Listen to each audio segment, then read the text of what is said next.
اعوذ باللہ من الشیطان الرجیم بسم اللہ الرحمن الرحیم یا صاحب الجمال و یا سید البشر من وجهک المنیر لقد نفر والقمر لا يمكن الثناء كما كان حقه بعد از خدا بزرگ توئی قصہ مختصر جزا اللہ عنا سیدنا و مولانا محمد صلی اللہ علیہ وآلہ وسلم ما هو اہلہ یا رب لک الحمد کما ینبغی لجلال وجهک وعظیم سلطانک رب اشرح لی صدری ویسر لی امری واحلل عقدۃ من لسانی یفقہوا قولی رب زدنی علما رب زدنی علما رب زدنی علما۔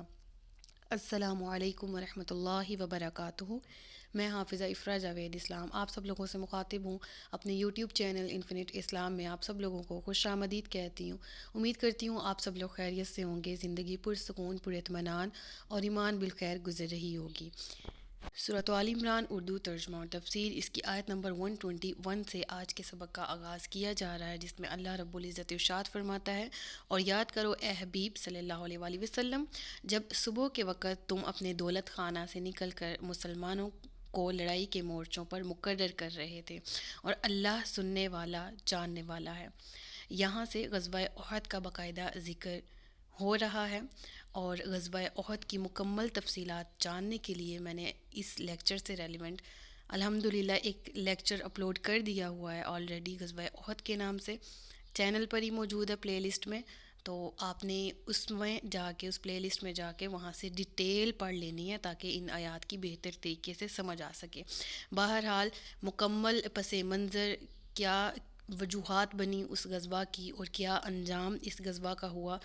پہلے کون سا غزوہ ہوا تھا؟ غزوہ بدر، جو کہ 17 رمضان المبارک 2 ہجری کو ہوا، اور یہاں پر غزوہ احد کی بات کی جا رہی ہے، اور غزوہ احد جو ہے وہ شوال 3 ہجری میں ہوا تھا۔ یہاں پر غزوہ احد کی بات شروع ہوگی اور پھر آگے غزوہ بدر کا ذکر ہے، جبکہ اسلام میں، تاریخ اسلام میں پہلے غزوہ بدر ہوا تھا، پھر غزوہ احد ہوا تھا، تو ان دونوں میں آپ نے کنفیوز نہیں ہونا ہے۔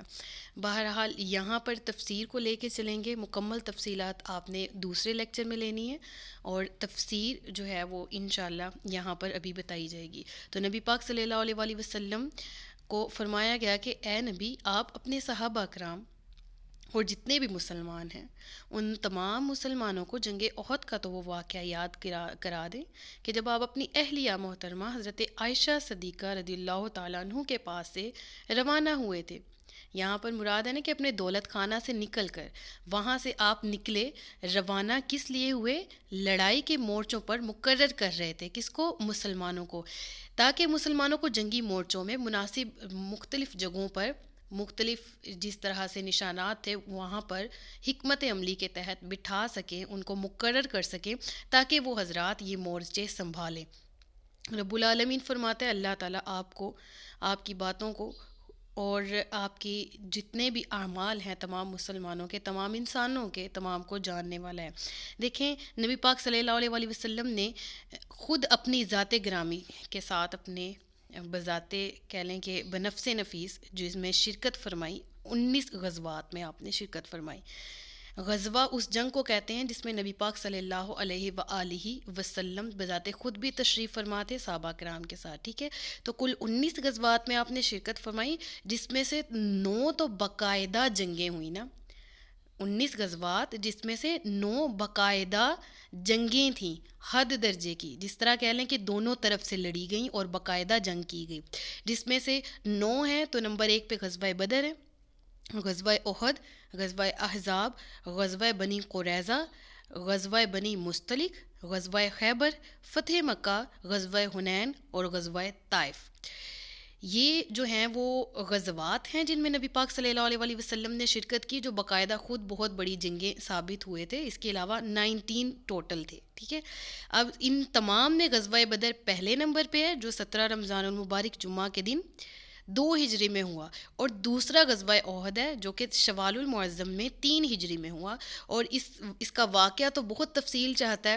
جتنی تفصیل الحمدللہ بیان ہو سکی وہ میں نے بیان کی بھی ہے۔ اس کے علاوہ بھی بہت سی تفاصیل ہیں جو آج کی تفسیر میں بھی ہم انشاءاللہ سیکھیں گے۔ بہرحال یہاں پر اس آیت سے جو آغاز ہو رہا ہے وہ غزوہ احد کے ہی ہسٹری کے بارے میں ہو رہا ہے، کہ غزوہ احد میں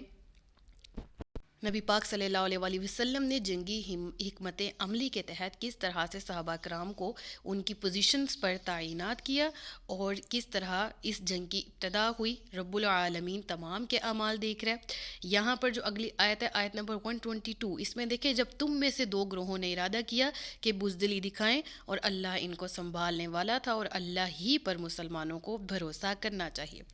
تو چلیں شاباش، اگر آپ نے پہلے وہ لیکچر لیا ہے تو ذہن پر زور ڈالیں، ذہن پہ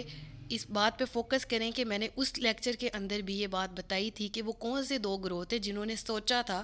بزدلی کس طرح دکھائی تھی کہ مسلمان جو تھے وہ 1000 کی تعداد میں تھے تقریباً، اور منافقین کے سردار نے 300 اپنے ساتھ جو منافق جو ان کے اس کے گروہ میں تھے، منافقین کے سردار میں، ان کو کسی اپنی، اس نے کہا کہ نبی پاک صلی اللہ علیہ وسلم نے میری بات نہیں مانی، میرے کہنے پہ وہ مدینہ کے اندر نہیں جنگ لڑ رہے، وہ باہر لڑ رہے ہیں، تو میں اپنے ساتھ اپنے بندوں کو لے کے واپس جا رہا ہوں۔ جب وہ بندہ، وہ منافق، جب وہ واپس لے گیا 300 تقریباً بندوں کو، تو پیچھے 700 رہ گئے۔ تو اب ایسے موقع پر ایسے کون سے دو گروہ تھے جن کے پاؤں میں ذرا سی لغزش آئی تھی؟ انہوں نے بھی پھر جانے کا سوچا تھا کہ اس طرح جنگ میں نہیں جانا چاہیے، لیکن اچانک رب العالمین نے ان کے دل میں محبت ڈال دی اور وہ قائم رہے۔ وہ کون سے تھے؟ یقیناً آپ نے سوچ لیا ہوگا اب تک کہ یہاں پر انصار کے قبیلہ خزرج اور اوس کی 2 جماعتیں تھیں، ٹھیک ہے، اور وہ کون کون سی تھی؟ بنو سلمہ اور بنو حارثہ۔ ان کے دل میں بزدل ہو جانے کا خیال ضرور پیدا ہوا تھا، لیکن اللہ تبارک و تعالیٰ نے ان کی اس خیال پر ہی گرفت نہیں فرمائی، غلطی معاف فرما دی، اور یہ لوگوں نے پھر جنگ میں شرکت بھی کی تھی، اور بس ذرا سی لغزش ضرور قدموں میں آئی تھی، لیکن یہ بزدلی انہوں نے نہیں دکھائی، واپس پلٹے نہیں تھے، وہاں پر رہے اور وہیں پر جنگ کی۔ تو رب العالمین فرماتا ہے کہ ان تمام کا اللہ دوست اور والی اور مددگار بھی ہے، اور تمام مسلمانوں کو اللہ ہی پر بھروسہ رکھنا چاہیے کہ اللہ کافی ہے۔ یقیناً جنگی ہتھیار، جنگی ساز و سامان وغیرہ یہ جنگ کی ضرورت تو ہو سکتے ہیں، لیکن بہترین جنگ بندہ مومن ایمان دل میں لیے ہوئے اللہ اکبر کا نعرہ لبوں پر لگائے ہوئے ہی لڑ سکتا ہے۔ یہ ایمان کی حلوت ہی ہے جو ہر جگہ انسان کو شکست سے بچاتی ہے اور فتح اس کے نصیب میں لکھ دیتی ہے۔ اگر ایمان پاس نہیں ہے تو بے شک جتنے مرضی ہتھیار پاس ہوں، انسان نامراد ہی لوٹتا ہے۔ آیت نمبر 123، اور بے شک اللہ نے بدر میں تمہاری مدد کی جب تم بالکل بے سر و سامان تھے، تو اللہ سے ڈرتے رہو تاکہ تم شکر گزار بن جاؤ۔ بے سر و سامان، کیونکہ جس طرح میں نے غزوہ بدر والے لیکچر میں ڈیٹیل بتائی تھی کہ مسلمانوں کے پاس کافروں کی نسبت بہت کم ساز و سامان تھا، ادھر تعداد بھی 313 کی تھی تقریباً، اور وہاں پر کافروں کی تعداد اپنے سے 3 گنا زیادہ، یعنی 900 سے بھی ابو 1000 تقریباً 1000 تعداد کافروں کی تھی۔ مسلمانوں کے پاس جنگی گھوڑے، جنگی زریں کم تھی، جبکہ کافروں کے پاس بہت زیادہ تھا ساز و سامان بھی۔ تو غزوہ احد کے جو غازی تھے ان سے ہی پہلے غزوہ احد کا ذکر ہے نا، تو مخاطب ہو کے رب العالمین کیا فرما رہا ہے کہ تم اس غزوے میں جو منافقین تھے ان کے دھوکہ دے جانے پر، جس طرح انہوں نے دھوکہ دیا اور 300 لوگ جو ہیں وہ ایک سردار کی سربراہی میں واپس ہو گئے، ٹھیک ہے، تو اور جو غزوہ احد میں جو صحابہ کرام سے نادانستہ طور پر یہ غلطی سرزد ہوئی تھی کہ وہ مال غنیمت میں ہاتھ بٹانے کے لیے اس مورچے سے جہاں پر آپ کو تعینات کیا گیا تھا وہاں سے اتر آئے، بہت سے صحابہ کرام 50 وہاں پر تھے جن میں سے صرف 8 وہاں رہ گئے، باقی نیچے اتر آئے، تو وہ والی غلطی کی بنیاد پر بھی کتنا اس کا خمیازہ بھگتنا پڑا، کہ کتنی پھر شہادتیں ہوئی، کتنا نقصان مسلمانوں کو اٹھانا پڑا۔ تو فرمایا گیا کہ تم اپنے وہاں پر جو تمہیں مشکلات غزوہ احد میں تم نے دیکھی، منافقین دھوکہ دے گئے، آدھی جماعت وہاں سے نکل گئی تقریباً 1/3، پھر تم سے جو غلطی جو ہوئی نادانستہ طور پر، تو اپنے قدم اکھڑ جانے سے تم بددل نہ ہو جانا، فتح اور شکست جنگ میں ہی ہوتی ہے۔ یقین یہ رکھو کہ فتح اور جو کامیابی ہے وہ انسان کی جو جنگی زیادہ تعداد کی زیادتی ہو، چاہے وہ سامان کی کثرت ہو، اس پہ موقوف نہیں ہے، بلکہ یہ اللہ تبارک و تعالیٰ کے رحم و کرم اور اس کی طرف سے مدد پر موقوف ہے۔ یعنی کہ غزوہ بدر میں لوگوں کی تعداد مسلمانوں کی 313 تھی، اور 2 گھوڑے تھے، 6 زرہیں تھیں، اس کا ذکر ہم نے لیکچر میں بھی کیا ہے، 8 تلواریں تھیں، اور کچھ تو جو کھجور کی جو شاخیں ہیں ان سے لڑ رہے تھے، لیکن رب العالمین نے مدد کس طرح فرمائی کہ فرشتوں کی جماعت مسلمانوں کی مدد کے لیے آئی اور شاندار فتح دی اللہ تبارک و تعالیٰ نے مسلمانوں کو. اللہ نے فرمایا کہ تم کم ہو کر 1000 کفار پر اس طرح غالب آئے تھے کہ تم نے تقریباً 70 جو کافر تھے وہ اس جو غزوہ تھا، غزوہ بدر، اس میں یہ جہنم واصل ہوئے تھے، ہلاک ہوئے تھے، جس میں سے 24 جو ہیں وہ اس قوم کے سردار تھے، قریش کے سردار تھے، اور تقریباً 70 ہی قید کر لیے گئے. تو رب العالمین فرما رہے کہ اللہ نے تمہاری کس طرح مدد کی کہ اپنے سے دگنی تگنی فوج جو ہے وہ تمہاری مقابلے میں تھی، لیکن اللہ رب العالمین نے تمہاری مدد کی، تمہیں فتح یاب کیا. اور اللہ ہی کا خوف تم دل میں رکھو، اللہ ہی کا خوف دل میں قائم رکھو، اور اللہ کا شکر گزار بن جاؤ کہ رب العالمین نے بے شک غزوہ احد میں بھی مسلمانوں کے لیے بہت زیادہ لیسن ملتے ہیں. مسلمانوں نے بہت کچھ سیکھا غزوہ احد سے. رسول اللہ کی اطاعت میں ہی حیات ہے، اطاعت رسول میں ہی خیر ہے، اور مسلمانوں نے اللہ پر توکل سیکھا، بھروسہ سیکھا. ان دونوں جنگوں سے مسلمانوں کو بہت زیادہ کچھ سیکھنے کو ملتا ہے. پھر آیت نمبر 124، اور یاد کرو اے حبیب جب تم مسلمانوں سے فرما رہے تھے کیا تمہیں یہ کافی نہیں کہ تمہارا رب 3000 فرشتے اتار کر تمہاری مدد کرے. یہاں سے بھی مختلف تفاسیر نکلتی ہیں اس آیت کی. تو یہاں پہ مراد اے محبوب صلی اللہ علیہ وآلہ وسلم آپ وہ وقت بھی یاد کیجئے کہ جب جنگ احد میں عبداللہ بن ابئی تھا منافق، جس نے اپنے ساتھ 300 ساتھیوں کو لے کر غداری کی تھی اور واپس مڑ گیا تھا. اور جو غازی تھے جنگ کے، وہ جو جنگ میں شرکت کرنے جا رہے تھے، وہ اس پر بہت رنجیدہ ہوئے تھے. وہ بہت دلی صدمہ انہیں ہوا تھا کہ 300 کی تعداد واپس پلٹ گئی ہے. تو آپ ان پیارے غازیوں کو تسلی دیتے ہوئے فرمائیں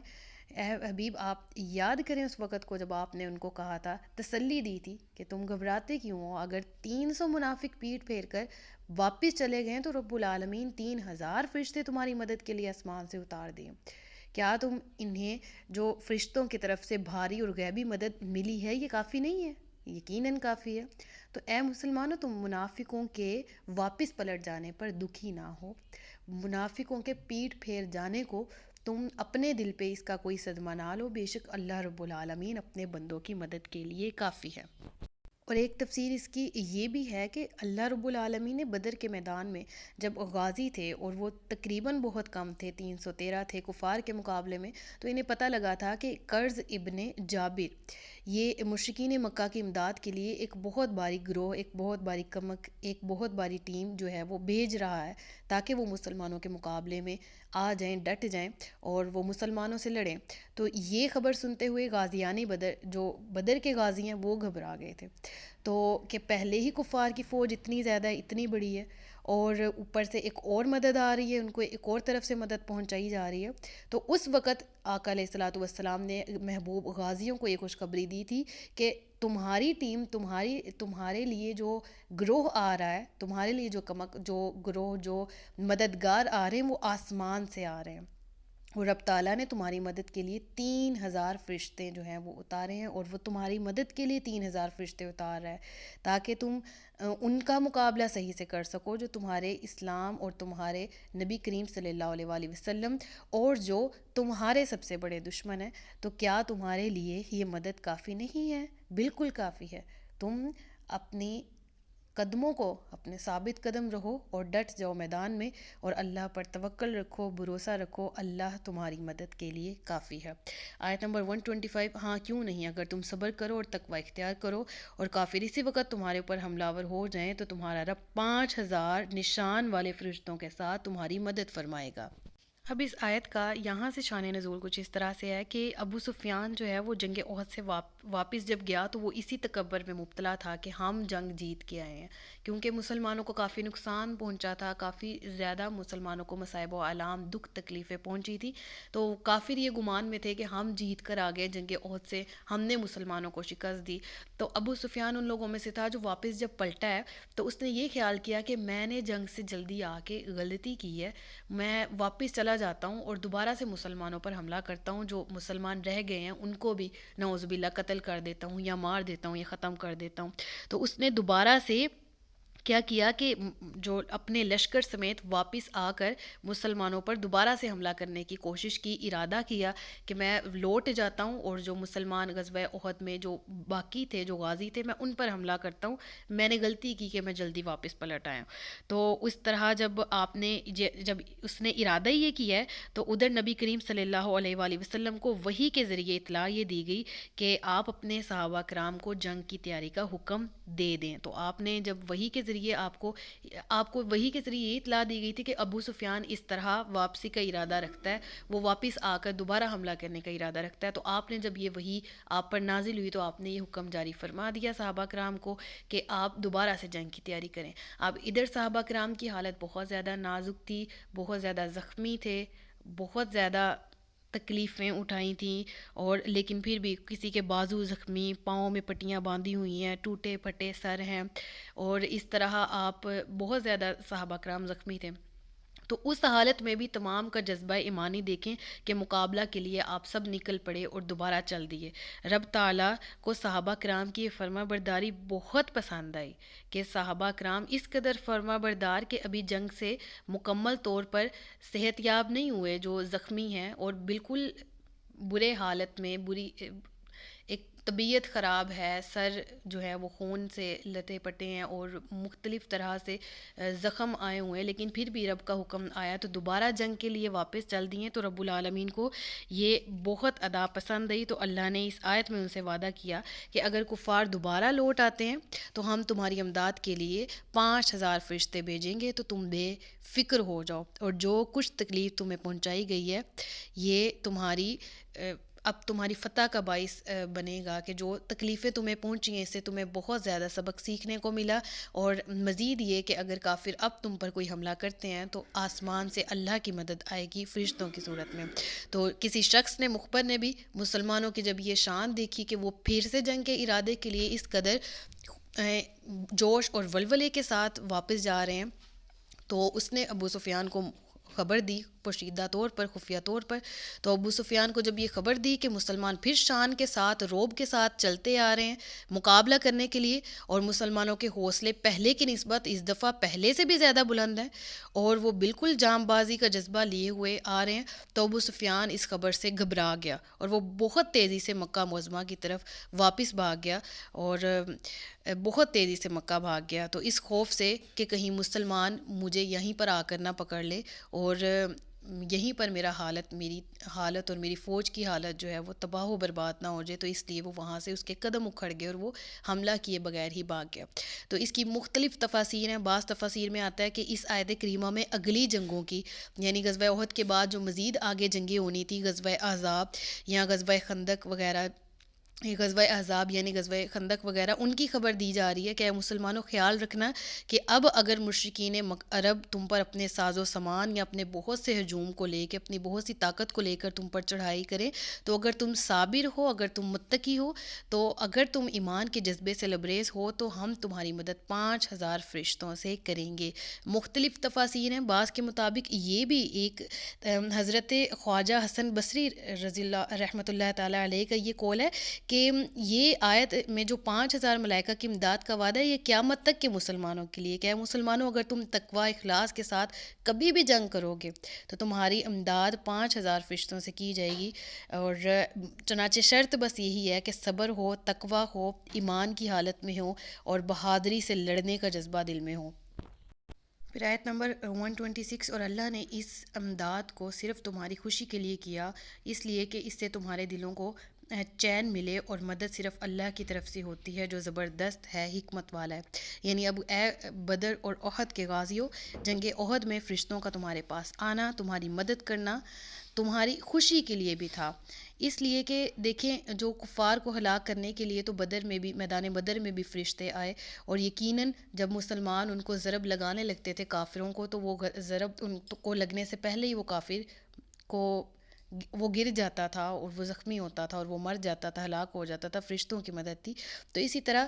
جنگ احد میں بھی جو کفار ہیں ان کو ہلاک کرنے کے لیے نہیں فرشتوں کا آنا تھا، ورنہ ایک فرشتہ ہی زمین میں ان کے لیے کافی تھا، ان کو تباہ کرنے کے لیے. جنگ احد میں فرشتوں کی شرکت اس لیے تھی کہ تمہیں خوشی نصیب ہو، تمہارے دلوں کو چین میسر ہو. دیکھیں خوشی اور سکون اور چین یہ ہے نا کہ اس کا تعلق قلب سے ہوتا ہے، دل سے، اور ایک دم افراتفری پھیل جائے، دل کا سکون نہ ہو، حواس باختہ ہو جائے انسان، تو ویسے ہی دماغ اگر کام نہیں کرے گا تو انسان جنگ میں کیسے شرکت کرے گا؟ تو یہ اللہ کی طرف سے بلیسنگ تھی کہ اللہ تعالیٰ نے ان فرشتوں کی مدد مسلمانوں کے ساتھ رکھی، ان کا ساتھ رکھا تاکہ مسلمانوں کو چین اور سکون نصیب ہو، اور ایسا ہی ہوا تھا۔ اور اللہ فرما رہا ہے کہ یہ تمام مدد جو اللہ کی طرف سے آتی ہے، یہ یقیناً زیادتی تعداد یا زیادتی اسباب کی وجہ سے نہیں ہے، بلکہ رب العالمین کے رحم کی وجہ سے ہے۔ اللہ غالب ہے، اللہ حکمت والا ہے۔ اور آیت نمبر 127، اس لیے کہ وہ کافروں کا ایک حصہ کاٹ دے یا انہیں ذلیل و رسوا کر دے تو وہ نامراد ہو کر لوٹ جائیں گے۔ یعنی کہ مسلمانوں کو جو جنگ بدر میں شاندار فتح دی گئی، اس کا مقصد بھی کفار کو بالکل ہی تباہ کرنا نہیں تھا۔ دیکھیں اس کے دو مقصد تھے، ایک تو یہ کہ جو سرداران کفر تھے وہ ہلاک کر دیے جائیں، چنانچہ ایسے ہوا تھا، 70 کافر مارے گئے تھے جنگ بدر میں، جس میں سے 24 سردار تھے، اور ان 24 میں سے 18 جو ہیں وہ رؤوسائے عرب تھے، یعنی عرب کے رئیس لوگوں میں ان کا شمار ہوتا تھا۔ اللہ اکبر، ان کو ہلاک کیا گیا۔ پھر جو باقی بچے رہ گئے تھے ان کو ذلیل کرنا مراد تھا، اور وہ ایسے ہی ذلیل ہوئے کہ جو امیدیں وہ باندھ کر آئے تھے، انہیں جو امیدیں تھیں ان میں ناکام کر دیا گیا، نامراد کر دیا گیا، اور وہ واپس پلٹ پڑے، اور ان میں سے بھی کچھ قیدی ہوئے، 70 جو ہیں وہ گرفتار کیے گئے، اور جو باقی جو بھاگے ہیں وہ بھی بہت برے حال میں بھاگے ہیں۔ تو اسی طرح اللہ قیامت تک بھی کافروں کو ذلیل اور رسوا کرتا رہے گا۔ جو دین اسلام کو نقصان پہنچانے کی نیت سے آئے گا وہ اسی طرح ذلیل کیا جائے گا، اسی طرح ناکام اور نامراد بن کر لوٹے گا۔ آیت نمبر 128، اے حبیب آپ کا اس معاملے سے کوئی تعلق نہیں، اللہ چاہے تو انہیں توبہ کی توفیق دے دے اور چاہے تو انہیں عذاب میں ڈال دے، کیونکہ یہ ظالم ہیں۔ تو اس آیت کے اس حصے کی بھی بہت سی تفاسیر ہیں کہ اے محبوب صلی اللہ علیہ وسلم، کفار بدر کے جو 3 حصے تھے، بعض جو ہیں وہ قتل ہوئے، بعض گرفتار، اور بعض جو ہے وہ فرار ہو گئے۔ ان میں سے کوئی بھی چیز آپ کے بس کی نہیں ہے، یہ تو رب العالمین کے قبضہ کی بات ہے کہ ان بھاگے ہوں اور قیدیوں کو رب تعالیٰ ہی یا تو توبہ کی توفیق دے گا یا عذاب دے گا، ٹھیک ہے؟ اور جو بھاگے ہوئے ہیں یا جو قیدی ہیں، ان تمام میں سے بہت سے لوگوں کو اللہ جسے چاہے توبہ کی توفیق دے، یا اگر وہ نہیں مانتے اور کفر پر قائم رہتے ہیں تو ان پر عذاب بھی اللہ کی طرف سے آئے گا۔ کیونکہ اے محبوب صلی اللہ علیہ وسلم، اگر یہ آپ کے قبضہ قدرت کی بات ہوتی تو آپ تو تمام کو ہی مسلمان کر لیتے، کیونکہ آپ تو رحمت عالم ہیں، جبکہ رب العالمین جبار بھی ہے اور غفار بھی ہے۔ رب العالمین فرماتا ہے اگر میں انہیں توبہ کی توفیق دے دوں تو یہ میرے لیے یہ میری غفاری ہے، میں بخشنے والا ہوں، اور اگر میں انہیں عذاب دوں تو یہ میری جباری ہے، کیونکہ میں جبار بھی ہوں۔ تو یعنی کفار کو توبہ کی توفیق دینا یا انہیں عذاب دینا، ان میں سے کوئی بھی چیز اے محبوب صلی اللہ علیہ وآلہ وسلم آپ کی ملک نہیں ہے، کیونکہ آپ تو ہادی ہیں، آپ تو راہبر ہیں۔ یہ اللہ تبارک و تعالیٰ کے قبضہ قدرت کے کام ہیں تمام کے تمام۔ نبی پاک صلی اللہ علیہ وآلہ وسلم کا کام ہادی بننا ہے، راہبر بننا ہے، راہ دکھانا ہے، جبکہ سزا کا معاملہ، عذاب کا معاملہ یا توبہ کی توفیق دینے کا معاملہ رب العالمین کے ساتھ ہی خاص ہے۔ وہ چاہے تو وہ توبہ کی توفیق دے دے، وہ چاہے تو وہ گناہوں پر عذاب سے پکڑ لے، وہ چاہے تو جو چاہے کر سکتا ہے، کیونکہ وہ اعلیٰ کل شیء قدیر ہے۔ آیت نمبر 129، اور اللہ ہی کا ہے جو کچھ آسمانوں میں ہے اور جو کچھ زمین میں ہے، جسے چاہے بخشے اور جسے چاہے عذاب کرے، اور اللہ بخشنے والا مہربان ہے۔ اور اس رکوع کی آخری آیت میں اللہ رب العالمین نے تمام جس طرح جتنے غزوات کا ذکر اور تمام حالات کا ذکر فرمایا، تو اسی طرح اس آیت میں رب العالمین اپنی شان کا ذکر فرمایا ہے کہ اللہ ہی کا ہے جو کچھ آسمانوں میں ہے، جو کچھ زمین میں ہے، جسے چاہے اپنے فضل و کرم سے بخش دے، جسے چاہے اپنی قوت، اپنی صفت جبار، اپنی صفت قہار کی وجہ سے اس کے گناہوں کی وجہ سے اسے عذاب میں مبتلا کر دے، اس کی پکڑ کر لے، کیونکہ ان بطش ربک لشدید، رب کی پکڑ بھی بہت سخت ہے، اور بے شک اللہ غفور بھی ہے، رحیم بھی ہے، جسے چاہے بخش دے، اور وہ تمام پر مہربان ہے۔ صدق اللہ العلی العظیم وصدق رسولہ النبی الکریم ونحن علی ذلک من الشاہدین والشاکرین وما علینا الا البلاغ المبین۔ اللہ رب العالمین کی بارگاہ میں عاجزانہ سی دعا ہے کہ رب العالمین ہم سے جانے یا انجانے میں قرآن کو سمجھنے میں غلطی یا کوتاہی ہو گئی تو ہمیں معاف فرمائے، ہم سب کو علم نافع بالخیر عطا فرمائے، آمین ثم آمین۔ اس کے مزید غزوہ احد اور غزوہ بدر کے جو لیکچرز ہیں ان کی ڈیٹیل میں نیچے پلے لسٹ میں اس کا لنک ڈال دوں گی، نیچے ڈسکرپشن میں اس کا لنک ڈال دوں گی ان پلے لسٹ کا۔ اپنا خیال رکھیے گا، مجھے دعاؤں میں یاد رکھیے گا۔ تاجدار ختم نبوت زندہ باد، پاکستان ہمیشہ زندہ باد۔ السلام علیکم ورحمۃ اللہ وبرکاتہ۔